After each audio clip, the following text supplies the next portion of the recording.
Welcome to the Vertical Go-to-Market Podcast, where you'll discover new opportunities to grow your business from 7 figures to 8 from the world's most successful agency and B2B SaaS executives. I'm your host, Corey Quinn. Let's jump into the show. Today, I'm joined by Drew McLellan. Welcome, Drew. Thanks for having me. I'm excited for the conversation. Me too. So would you mind just sharing a little bit about who you are, your background, and the work you do? My name is Drew McLellan, and I own Agency Management Institute, which is an organization that acknowledges that most agency owners are accidental business owners. They're super great at the client-facing stuff, but the business side of the business is not typically what they went to school for. They just found themselves, sometimes by hook or crook, all of a sudden they look around and they go, oh my gosh, I'm running an agency. Sometimes it was more deliberate than that, but in many cases, they just sort of grew something organically. And next thing they know, they have 10 employees and they're worried about HR issues and finance and just not their background. And so our job is to help them run the business of their business better. And we do that through a variety of ways, from owner peer groups to public workshops, a podcast that we've been doing for about 8 years. And everyone at AMI, myself included, is a seasoned agency owner who has owned their agency successfully for at least 15 years and has been inside the AMI ecosystem, so knows all of the KPIs, the best practices that we teach for at least a decade. So that's kind of how we're structured. Specifically, that the folks who have the 15 years of experience in agencies are the instructors, the folks who are involved in the curriculum and the programming. Yep. So my wife and I own the business, and we do a lot of the face work, a lot of the workshop teaching, the facilitation of peer groups. But we do have some other agency owners that teach some of the workshops for us, facilitate some of the peer groups, and they're all what I think of as AMI veterans. Yeah. Beautiful. And just for context for listeners who may not be familiar with AMI, how many agencies do you work with? You know, how long has AMI been in business? Kind of more just sort of metrics about the business. So AMI was started in the late 90s, and I was actually a very young agency owner and was an early client, one of the first clients. Oh, awesome. And back then it was, a couple peer groups and a workshop. It was very small. So back then it was probably served 50 agency owners and agencies and had a very US centric footprint. Today we serve, just in workshops and peer groups, probably about 1,000 agencies a year, and do a lot of international work, coaching and other things with agencies all over the globe. So I bought it about 15 years ago. So the founder, who was a former agency owner, said to me, you know what, I'm ready to retire. I think you're the guy. And it was a weird moment in my time. So I'm a single dad, or I was before I got remarried. And my daughter was getting ready to go to college, and I knew that life was not going to be the same. And I was looking for something to sort of sink my teeth into and, really focus on, rather than, walking by her empty bedroom and, crying every day. So the timing was right and the risk was low because it was a super small business, and I like to grow things. And so I've just spent the last 15 years, growing it, mostly by thinking about, okay, what did somebody ask me today, and how could we help other agencies answer that question? And workshops and all kinds of other offerings have cropped up out of that. So 15 years ago, you were, previous to purchasing AMI, you were an agency owner involved in the curriculum as a member. Yep. Right? What kind of agency did you have? We had a brand shop, a very narrowly niched brand shop. 95% of our clients, we had some legacy clients, but 95% of our clients sold something to a bank, a credit union, or an insurance company. So those weren't our clients, but the teller drawer guys, the private label credit cards, those kind of clients were our clients. So very B2B, very niche. And Danielle, my wife, and I still own that agency today. Oh, you do? We're just not very active in it anymore because we're all consumed with AMI. That's super interesting. So what type of agency is attracted to work with AMI? Like, what's the typical profile of an agency as far as size, revenue, employees, that type of thing? Yeah. So our target and the people that we serve every day are what we call small to mid-sized agencies. So that might be somebody on the super small side who has no employees and does everything with 1099s, to maybe 300 or so employees. But the lion's share of the agencies we interact with are 50 employees or less. So they are still owner operated. The agency owner is still very active in the business. So, their AGI and revenue is going to range anywhere from shy of $1 million to, hundreds and hundreds of millions of dollars, depending on the size. But, most of them are multiple $1 million agencies. Right. And it's interesting from a demographic point of view. We often attract young agency owners. And when I mean young, I don't necessarily mean chronologically, but they're young in their agency ownership. And all of a sudden they're realizing the thing is growing. Most agencies grow pretty quickly the first 5 years because it's family and friends and referrals. And it's easy to double in size when you have no size to begin with, right? So all of a sudden the growth is catching up with them and they're starting to have to make decisions, and it's getting harder because the business is getting more complicated. So they're looking for resources. And a lot of times they'll find us through the podcast or a blog post or something like that. Come to a workshop, learn some best practices, and then realize the value of being surrounded by other agency owners who aren't afraid to share with you what they know, which is the community of agency owners that we've built. So we believe that we all learn better and faster when we learn together. And that's a core tenet of all of the ways we teach, all of the peer groups, all of that. It's very much communal learning.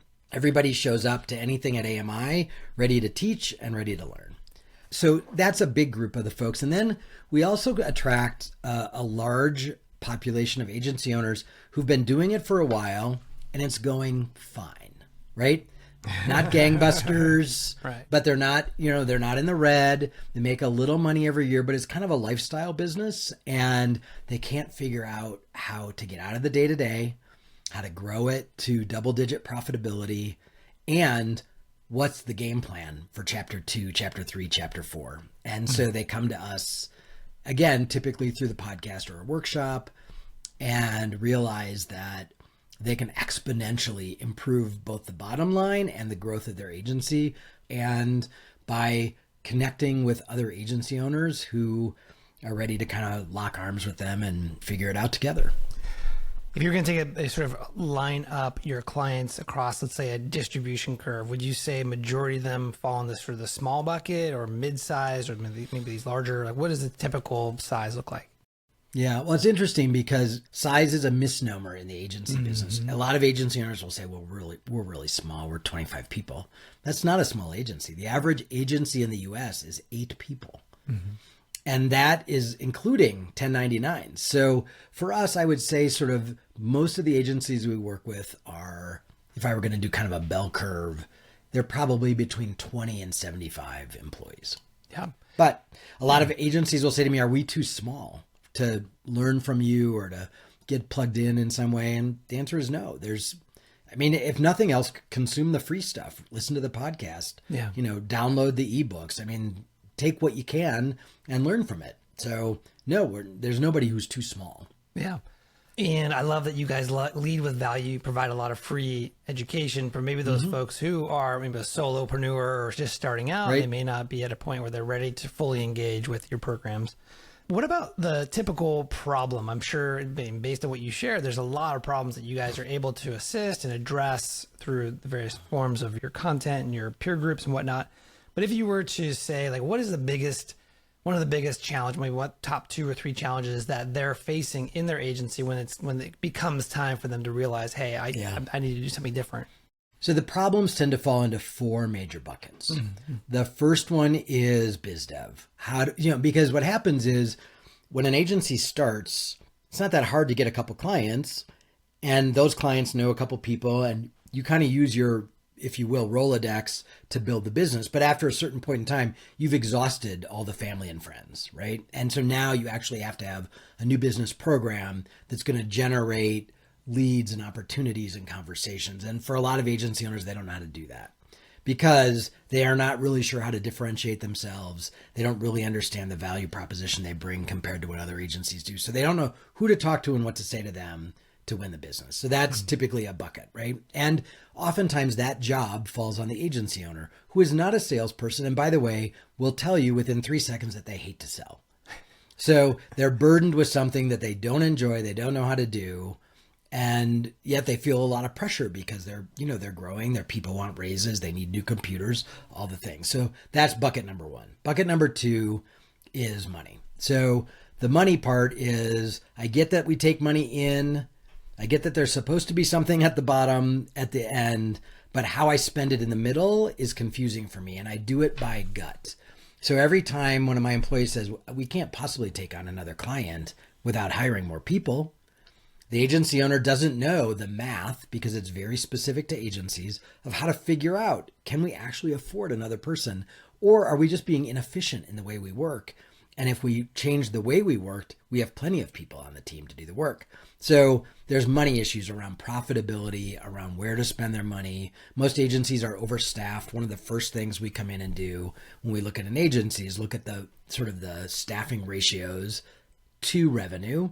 And in most cases, they're heavy by a handful of people or a person, but they don't understand how to actually see that objectively. They only see it subjectively. And everybody looks super busy and everybody tells them they're super busy. And so there's a lot of things around billability and utilization and all of those things. The problem is I'm not making as much money as I want to. And in fact, in many cases, some of my best employees, my most seasoned employees, make more money than I do. And their house isn't tied to the line of credit and they're not at risk. Mm-hmm. So how do I get to actually compensate myself? You know, our belief is that agency owners should run their business in a way that it's an ATM machine for them. They should be able to they need to build their wealth while they still own the business, not when they sell the business, because most agencies don't sell. Hmm. And so you got to build your wealth. So money problems are another bucket number 2. That's okay. I was just going to ask, just interject here real quickly. Is that typically done through cash flow? In other words, they find a way to make sure that they're saving for the future through the cash flow of the agency? Well, I think it's about running the business by the numbers rather than by the gut, right? Okay. So it may be that they are actually making enough, they're generating enough revenue to have a different kind of lifestyle. It's just where the money goes isn't in the right pockets. Yep. Right. And then the third area of pain for them is actually getting it done, right? Systems and process. Most agency people, especially if they grew up in an agency, hate systems and process, right? We like to do it by the seat of our pants. We like to go with the flow. We're creative. Yep. And as they, and when you're that process get in the way, right? Yeah. But, you know, and when you're 3 or 4 people, everybody carrying all the tribal knowledge in their head works. Mm-hmm. But when you're 20 people or 25 people, that can break you in a hurry. And so helping them understand what systems and processes are critical in their business and helping them build those is another thing that we do. And then the last one is leadership. And that's twofold, right? It's the owner's leadership, because again, in many cases, they weren't trained on how to be a good leader, how to be a visionary, so they have all these great ideas. How do I execute them? How do I get the team connected? How do I raise great employees and grow them and encourage them and retain them, which is a huge issue right now, right? I put all this time and effort into training them, and then 2 years later, they walk out the door for a few grand because I'm not really thinking enough about what am I creating for the employees and their opportunities, especially a small shop, because an employee will look around and if they don't understand what the growth plan is, they think they have to leave to grow, as opposed to there's opportunity for me inside their shop. So it's leadership at the owner level, but it's also leadership at the mid-level. So when you get big enough that you have department heads and all of that, how do you grow and cultivate those people so that they are aligned with the agency's values and also are doing the right things for the employees and the clients and all of that? So those are the pain points that we hear about every single day. One of the key sort of tenets that jumped out to me when you were describing AMI and really what you've been able to create and cultivate is this concept of that, it's sort of this communal environment where folks who are peers can support each other, and there's a deal of vulnerability. How do you sort of encourage that vulnerability for people who may be, guarded about certain topics about their business specifically? How do you create that? I think it's created at several levels. I think it starts with how I approach the business, and now how my wife and I approach the business, because we're now partners in the business, which is, we very much are, you lead in with love, you meet somebody where they are, and the more we help each other, the quicker we learn. So we're often saying, oh, you know who you need to talk to? You need to talk to this agency owner, because they went through that a year ago and they're going to really be able to help you figure that out. So we're great connectors inside the community. And the other thing is, with a lot of our work, the peer groups and some of the other things, you have to bring your financials and pass them out. So when you're handing everybody your P&L and your balance sheet, things get very intimate and very personal in a hurry. And you can't blow smoke up each other's skirts because we're looking at the numbers. But it also, if you're sitting around the table with 10 or 15 other people who are also letting you look at their vulnerability and their reality, and you're seeing, you know what, that guy was making more money than I could even imagine a year ago, and this year he's down 20%. You also see the ebb and flow of everybody's business, and you understand that that's part of the norm. And so once that gets normalized for you, and you realize that, you know, there's enough sunshine for everybody if we help each other. And in fairness, we're careful about who we connect. So if you were an automotive agency, I'm not going to introduce you to another automotive agency and ask you to look at his financials, right? But I would introduce you to a brand shop or a PR shop or a PPC shop or an agency that specializes in food and beverage. So we're also smart enough to realize that we don't stick a bunch of direct competitors in a space. But at things like our conference, when you have 400 agency owners, absolutely there are competitors there. And they know we fully expect. In fact, from the stage, I say in the morning, your job is to teach as much as you can over the next 3 days. I know you're going to learn a bunch. I'm not worried about that. But what makes this conference different is that you all show up to teach as well, and you are here to be generous and share what you've learned, good and bad, with each other. And then we have content structured roundtables and discussions that facilitate that. So we sort of set the table and the expectations that if you're gonna hang out at AMI, you got to be willing to give as much as you get. That's fantastic. And I think it's a great point that jumps out at me, which is that it starts with at the top, meaning yourself and your wife really setting that tone for folks. And I'm sure that's one of the ways that you attract the right people is by walking that talk. And frankly, repel the ones who are like, heck no. Yeah. I'm never going to talk about that with somebody who owns an agency, even if it's half a country or half of the world away, because they might be a competitor. Right. If that's what their heart is telling them, then there are other agency consultants that are going to be a better fit for them. And I would happily point them in that direction, right? Sure. Because I know we're not for everybody. Mm-hmm.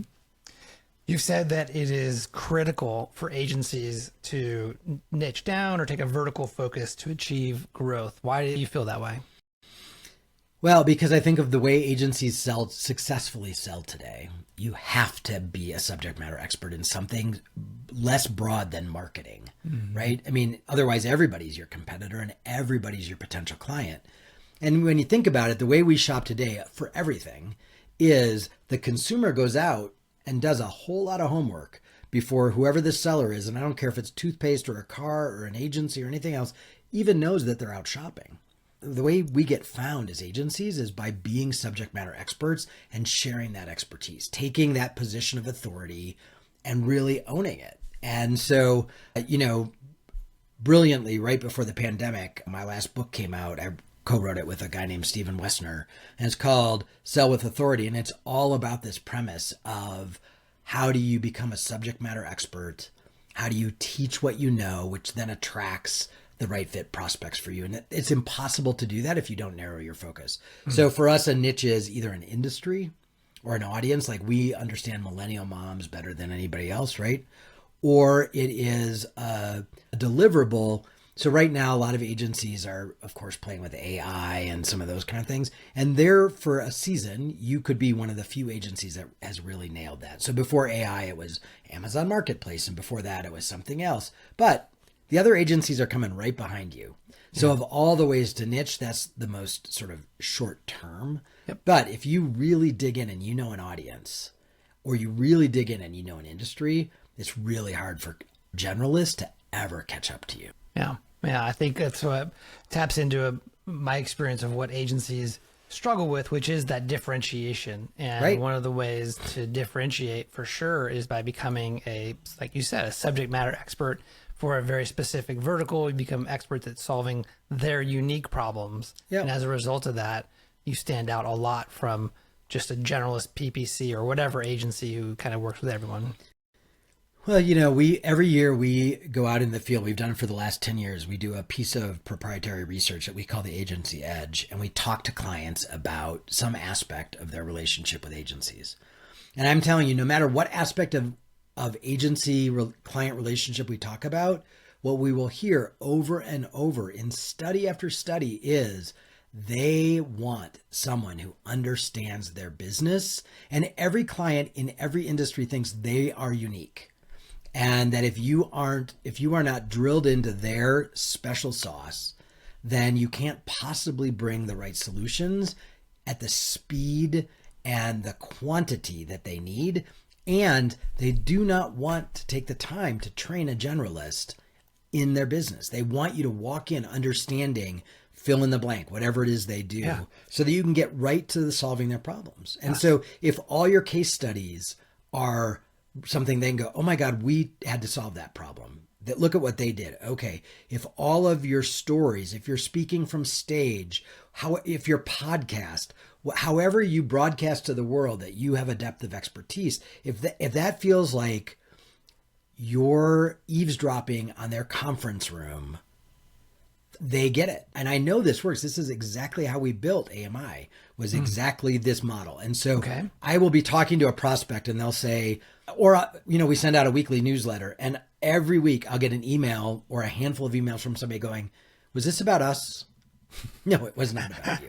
But if you see yourself in it, then hopefully it was helpful, right? Yeah. So when somebody demonstrates over and over and over again that they get your world, now you're in a small subset of agencies that are going to be considered for the work. So rather than being one of 25, you're one of 3.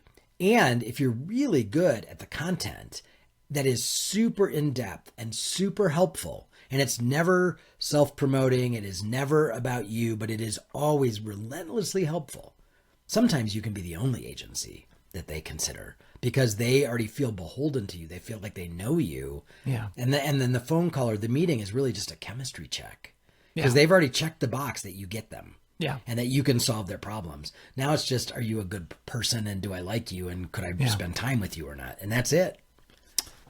Wow. We share a passion in this topic. Yep, we do. Hey, it's Corey. Almost every day I talk with agency owners who are frustrated with getting their outbound program off the ground.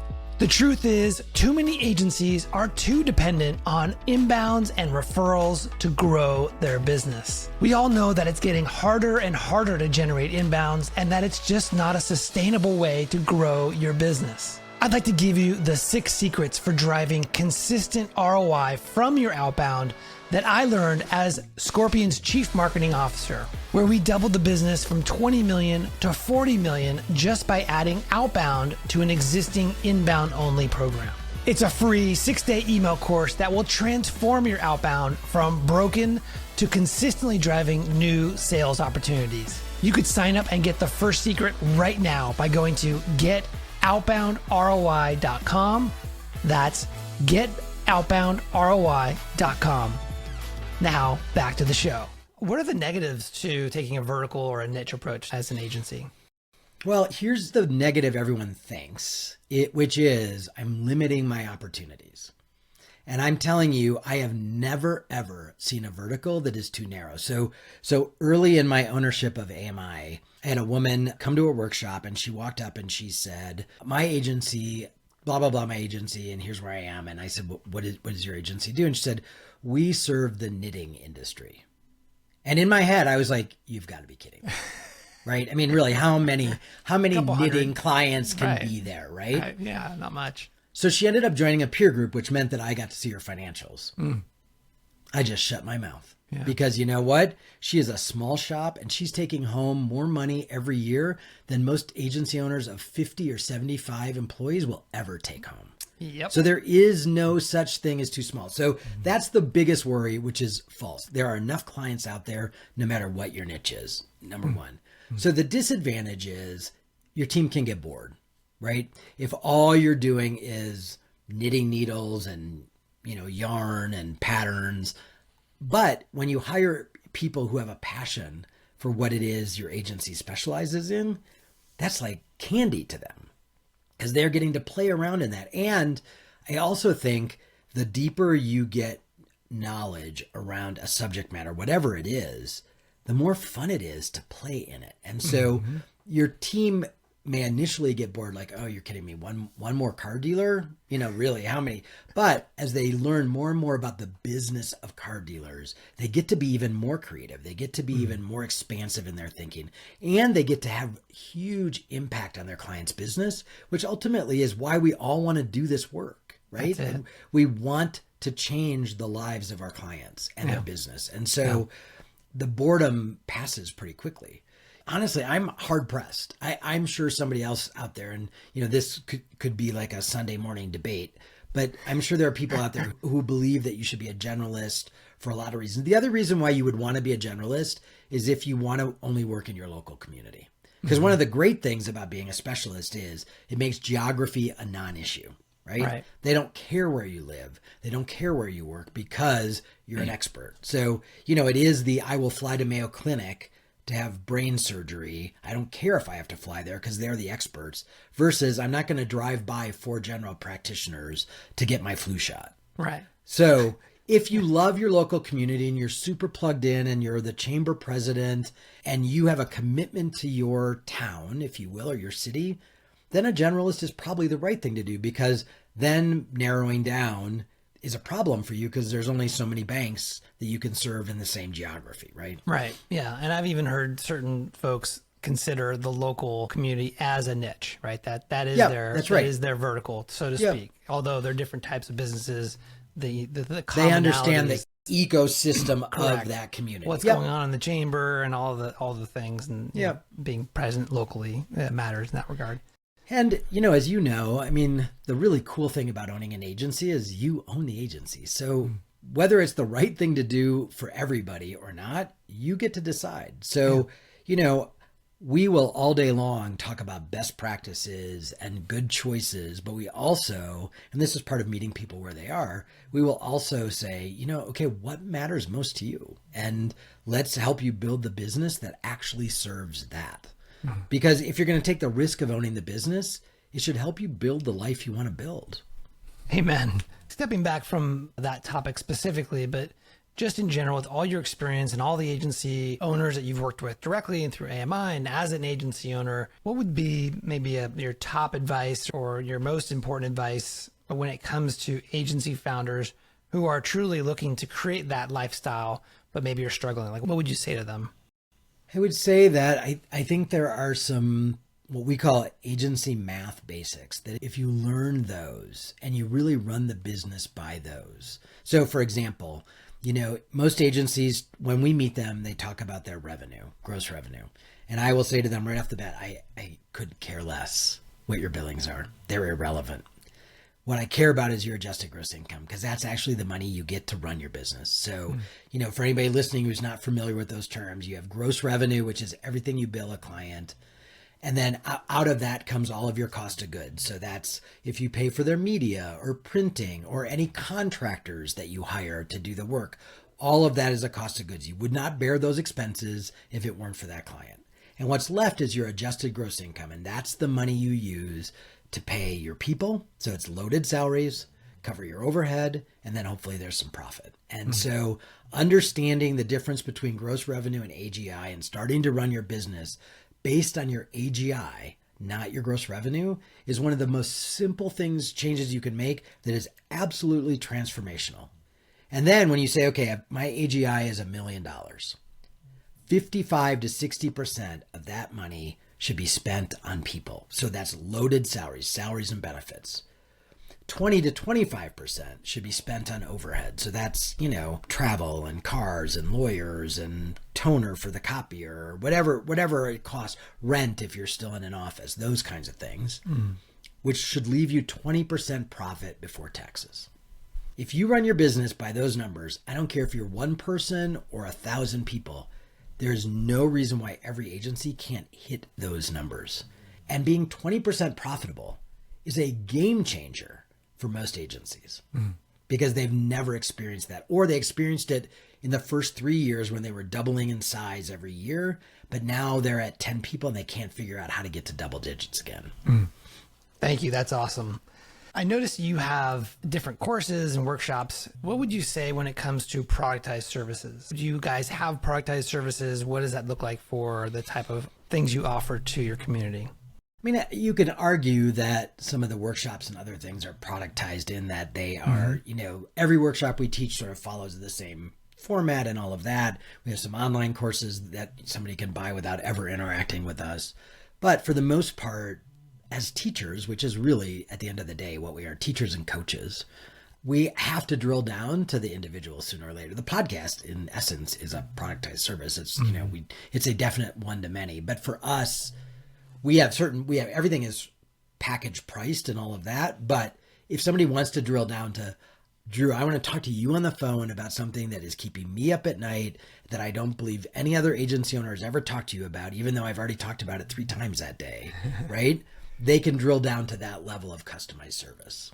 Got it. So you offer a little bit of both, and you try and meet the people where they're at based on their life cycle and challenges. Yeah. But I think for a lot of agencies, and again, I think a lot of agencies will productize, for example, a strategy session or a marketing plan, or, here's a methodology by which we take you through a process and there's a deliverable at the end. I think a lot of agencies have productized that.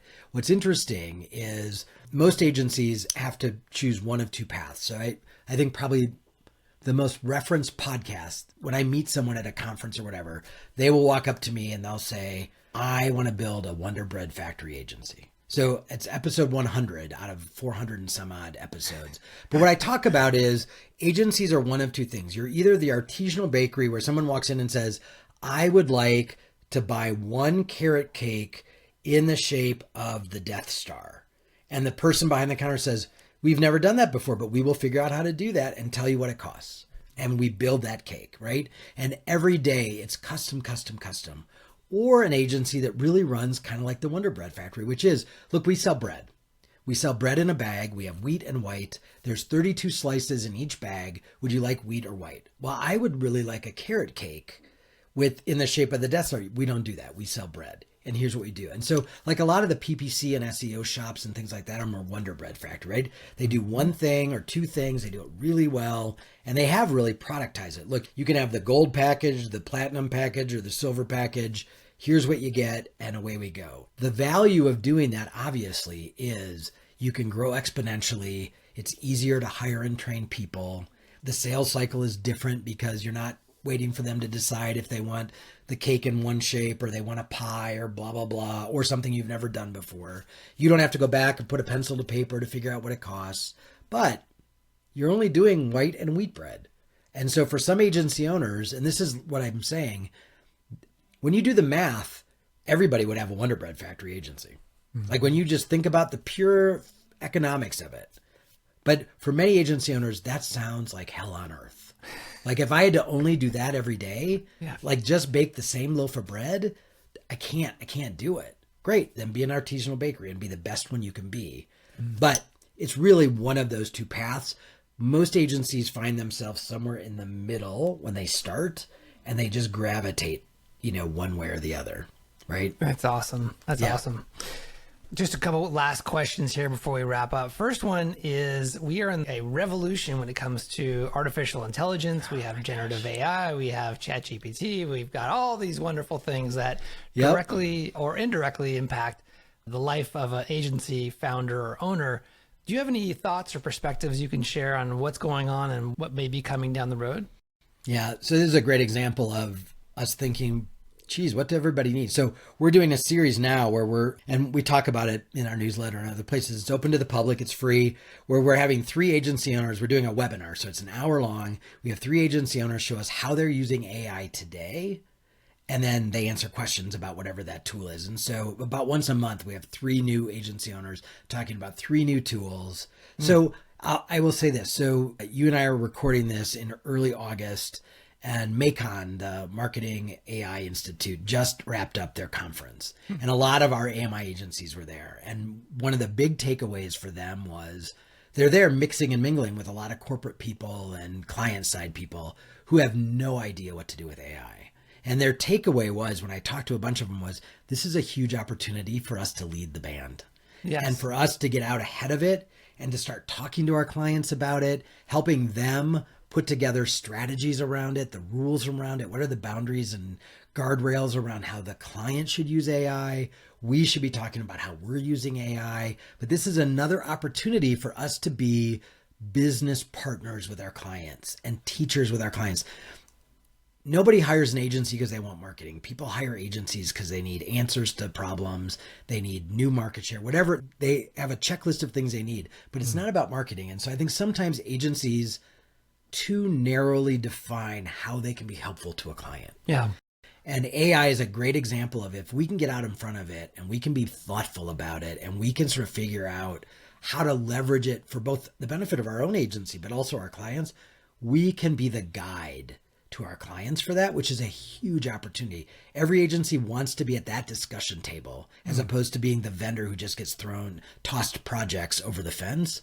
So figure out how you can be somebody who knows something your clients need to know. And then again, back to our conversation, generously teach them everything you know, right? And guide them that way. I think in a certain perspective is that agencies are hired, they're valuable to clients because they are specialists in solving a specific problem. Well, AIs present another specific problem to businesses, and agencies are really well positioned to be able to be that trusted advisor, even more so when they verticalize and they can apply AI to attorneys or to dentists or whatever that vertical is. I think that is potentially really powerful. Yeah, it's one of those things that it's not going away. It's not going to get less pervasive. So you can either get on the bandwagon. And I think agency owners today, it's interesting. Half of them are terrified of it because it's going to change the way they do work. And others are super excited about it. They're more exploratory in their mindset and all of that. But you can either let it run you over or you can be in front of it. And it really, those are the two choices we have. And the train has left the station. Right. And there's a lot of cool things that we can do that doesn't diminish our ability to be smart and strategic and helpful and creative. It just, in a lot of ways, gets some of the minutia out of the way so we can spend more time doing that. Yeah. It occurs to me that clients don't really care how things are created. No, they don't need to know how the sausage is made. They just need the result of whatever their investment in you is. So I have one last question for you. What's your motivation? I just was talking to somebody about this yesterday. Running an agency is hard and it is lonely and you're making a lot of it up as you go. And after doing it for so many years, my motivation is really simple. I want to take as much of that away for as many agency owners as we can so that they don't feel so alone, so that they know there is a resource they can trust to get answers, to get help, to get there faster, to get there better, and that they don't have to do it with kind of hiding their answers from everybody else in the world, that they can actually cheat by looking at somebody else's answers who's going to say, here, want to see what I did? I'll show it to you. And they do that back and everybody is better for it.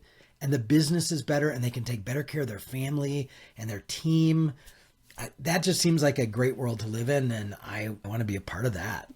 Amen. I think that's very transparently. I could tell just from your body language and knowing you as I'm beginning to, that is absolutely authentically true for you. And I think that's beautiful. Where can people reach out to you or learn more about AMI? So the easiest way to learn more about AMI is probably to head over to agencymanagementinstitute.com. You can email me at Drew at all of those words. LinkedIn, people track me down. The podcast is called Build a Better Agency. So again, a new episode every week, and we've been out for almost 8 years. So you certainly have a backlog of episodes to listen to if you want. A lot of people, so we do 4 interviews with folks like you. And then the 5th episode is what I call a solo cast. So it's really me just teaching something. So a great way to jump into the podcast, if you never have, is start with, episode 5, 10, 15, 20. Those are sort of the teaching episodes. And then go back and look through the guest list and see what their area of specialty is and go, oh, I want to learn more about biz dev. I'm going to listen to that one, or I want to learn more about HR. But all of them are very, very agency centric. These are all people who work with agencies, serve agencies, are agencies. We don't talk about anything that is not going to be helpful to an agency owner or leader. So that's awesome. Yeah. Thank you so much for joining, Drew. Oh, thanks for having me. It's been fun. All right, folks, that's it for today. I'm Corey Quinn, and I hope you join me again next time for the Vertical Go-to-Market Podcast. If you receive value from this show, I would love a 5-star rating and review on Apple Podcasts. Thanks, and we'll see you soon.